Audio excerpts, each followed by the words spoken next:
That movie. Ah.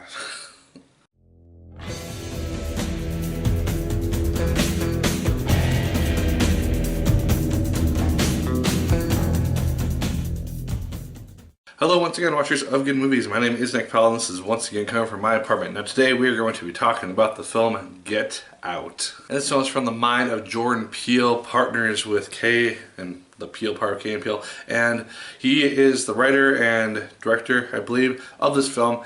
And so let's talk about this thing. The plot of this film is that we have this interracial couple played by Daniel Kaluuya and Allison Williams. They are going to meet her family for the weekend up in the cabin, and weird things start to go on as this weekend takes place. And main significance of this is that Chris, who Daniel plays, he is a black person, and we have Allison, who is white, and so there's that interracial thing to it. The performances in this film are fantastic, in my opinion, because they have to be in order to inhabit this level of creepiness that this film has to it. Because just from the opening scenes where they arrive at the cabin, you can tell that there is something off about this place, from the help that is there and just the way that the parents are acting, and there's just subtle hints which are dropped in dialogue which just ups the creepiness factor of this whole place really, really well, and it just is elevated by the really good performances. Daniel Kaluuya, he does a very good job in his role. I haven't really seen him to my knowledge in anything before. Very good actor in my opinion.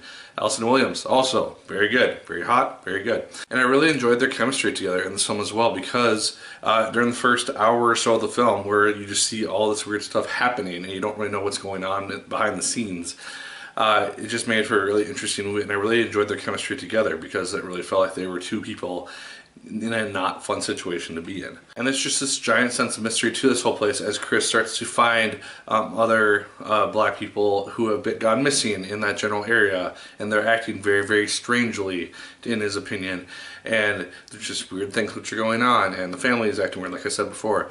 And so there's just a very good sense of mystery, which is elevated partly again by the acting as well as the music. The musical cues throughout the film are very well placed, and they just help to elevate certain scenes. There are kind of some typical things which you would expect, such as somebody walking across the background or something. You have like a noise pop up with the piano, and so there's those elements to it, but it's nothing which is really jump scare-esque, and I didn't feel like there was any overuse of that in this film. Pacing is also really, really good. This is an hour and 40-minute movie. I was not really checking my watch at all. I was captivated by what was going on in this film so much, and I'm glad that they only released one trailer for this film, and that's something rare these days. Most films have at least 3 trailers or so before they actually come out, and that gives away a good chunk of the plot. This film had one trailer, and if it had any others, it would have spoiled a lot of the film in my opinion. And that being said, the ending is really, really good because it is extremely satisfying. I also won't touch it at all in regards to what happens.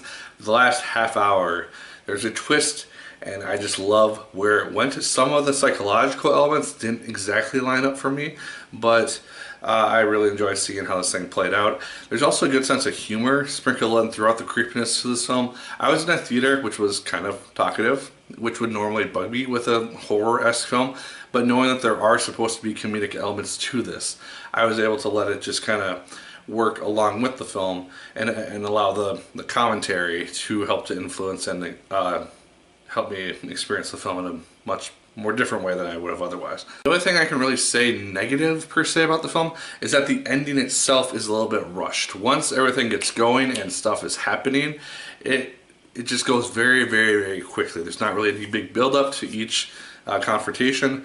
It just kind of happens, and then it's done, move on, move on, move on.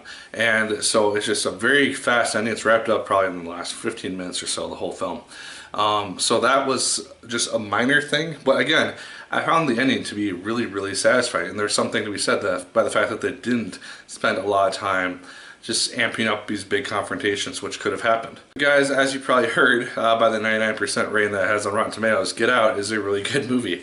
Is it better than Logan? I don't think so, but this is a really good psychological thriller. It leaves you guessing as to what the ultimate plot is behind this film up until the last half hour of the movie, and it's just very, very good. There's a lot of really good humor mixed with the creepiness of this film. There's one character in particular who just steals the whole show in some points. And it's just a very well done movie and something which I was not necessarily expecting. And yeah, definitely check this thing out. If you have not already, I went to it in a packed theater. So apparently there's still a lot of people who are interested in seeing this. So guys, those are just my thoughts on Get Out. Let me know yours in the comments down below. Did you like it as much as I did? Did you hate it more than I did? Let me know. Like, favorite, comment, and subscribe. Once again, if you so choose, I appreciate it immensely. And as always, my people, my name is Nick Pell. And once again, keep on watching.